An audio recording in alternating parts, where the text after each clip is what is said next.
Have you ever noticed a curved spine in yourself or someone you love? Do you often experience back pain, poor posture, or discomfort without knowing why? Scoliosis affects millions of people, but few understand its causes and solutions. Today, we'll uncover the real reasons behind scoliosis, and most importantly, how to fix it.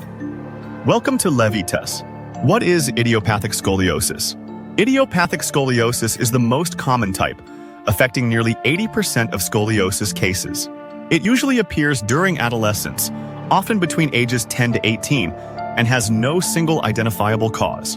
However, studies suggest a combination of genetics, growth spurts, muscle imbalances, and nervous system dysfunction play a role. This type of scoliosis develops when the spine curves sideways in an S shape or C shape, often worsening during periods of rapid growth. While some cases remain mild, severe curves can cause back pain, uneven shoulders, rib protrusion, and breathing difficulties. Fixing idiopathic scoliosis depends on the severity. Mild cases often improve with physical therapy, posture correction, and core strengthening exercises. Moderate curves may require bracing to prevent progression, while severe cases might need spinal fusion surgery. Chiropractic adjustments, yoga, and targeted strength training can also help improve spinal alignment and mobility. Early detection is crucial, so regular screenings for adolescents can make a huge difference in preventing long-term complications. What is congenital scoliosis? Congenital scoliosis is present at birth, caused by abnormal spinal development in the womb. In this condition, one or more vertebrae fail to form properly, leading to an uneven spine. The severity depends on the degree of the malformation and whether it worsens over time. Unlike idiopathic scoliosis, congenital scoliosis is not influenced by posture or muscle imbalances. It's a structural issue from birth. Some cases are mild and require only monitoring, while others lead to progressive spinal deformity, uneven hips, or difficulty breathing. Fixing congenital scoliosis depends on severity and age. Bracing may help slow progression in young children, but in moderate to severe cases, corrective spinal surgery is often necessary. Procedures like spinal fusion or hemivertebra removal can stabilize the spine and improve alignment. Early intervention is key to preventing complications in adulthood. Neuromuscular scoliosis. What are the causes? Neuromuscular scoliosis develops in people with neurological or muscular disorders, such as cerebral palsy, muscular dystrophy, spina bifida, or spinal cord injuries. It occurs because the muscles responsible for spinal stability and posture are weak, imbalanced, or unable to function properly. Unlike idiopathic scoliosis, neuromuscular scoliosis tends to progress rapidly and can become severe if left untreated. It often leads to difficulty sitting, standing, or maintaining balance, as well as breathing and digestive issues due to the spine's abnormal curve. Fixing neuromuscular scoliosis requires a multifaceted approach. Physical therapy, bracing, and assistive devices can help improve posture and stability. However, since this type of scoliosis often worsens over time, many patients require surgical intervention.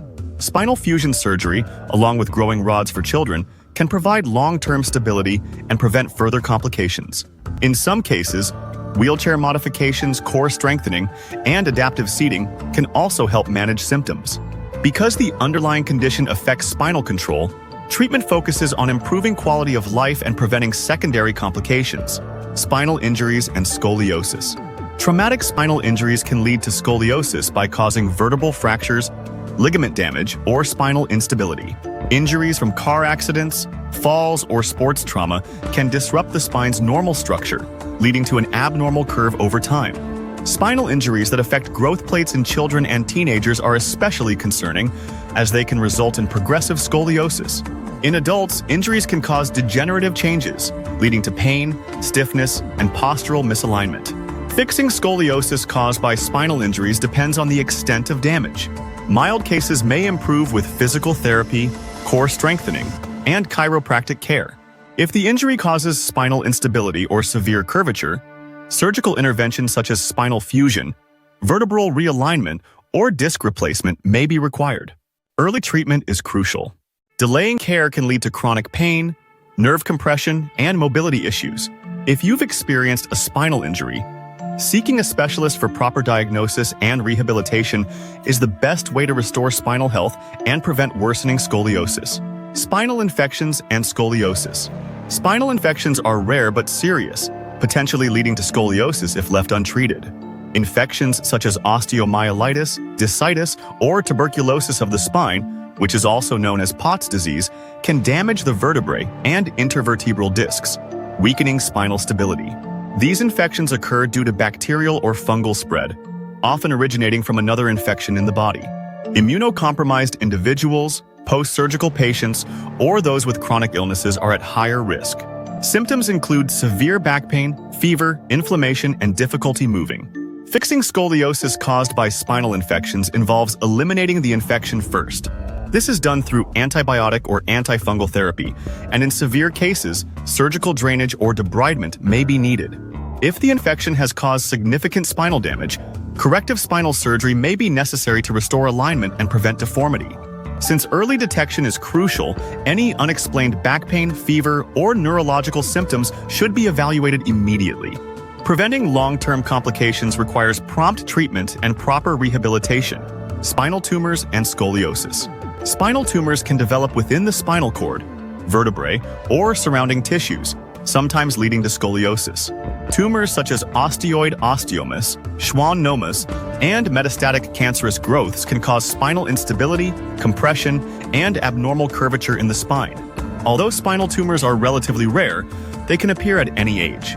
Symptoms include persistent back pain, neurological deficits, weakness, and loss of coordination. In some cases, scoliosis may be the first noticeable sign of an underlying spinal tumor.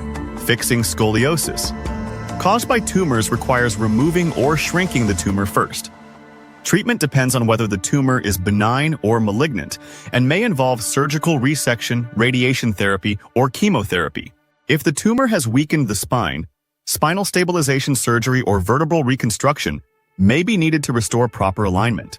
Early diagnosis is critical, so persistent unexplained back pain, neurological symptoms, or worsening scoliosis should never be ignored. If detected early, spinal tumors can often be effectively treated, preventing severe spinal deformities. What is degenerative scoliosis?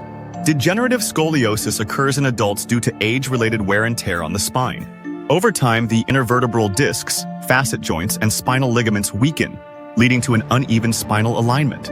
This type of scoliosis is most common in people over 50 and can cause chronic pain, stiffness, and nerve compression.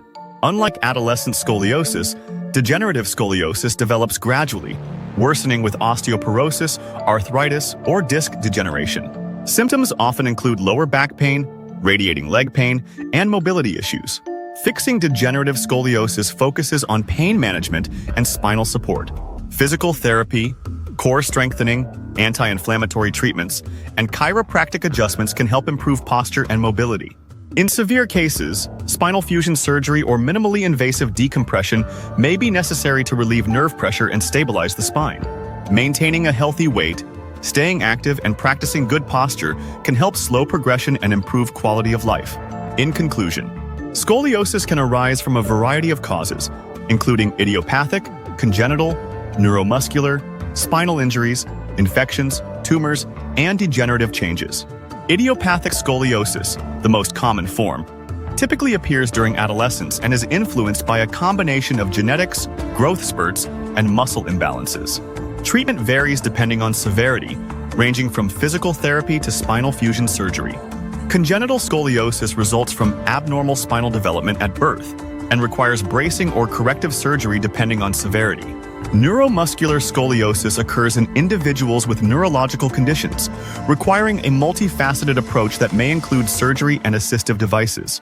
Spinal injuries, including fractures or ligament damage, can lead to spinal instability and may require surgical intervention if they cause significant deformities. Spinal infections and tumors can weaken the spine, making early diagnosis and treatment essential to prevent long-term complications. Lastly, degenerative scoliosis, common in older adults, is managed with physical therapy, pain management, and in severe cases, spinal fusion surgery. Thank you for tuning in to Levitas. Please share today's video with friends and family, give it a thumbs up, subscribe, and hit the bell icon to receive notifications for future videos. Your support is appreciated. It helps us grow and create more content to empower your health. Remain tuned to Levitas for more expert advice on your health and fitness journey. So stay healthy, stay happy, and keep going.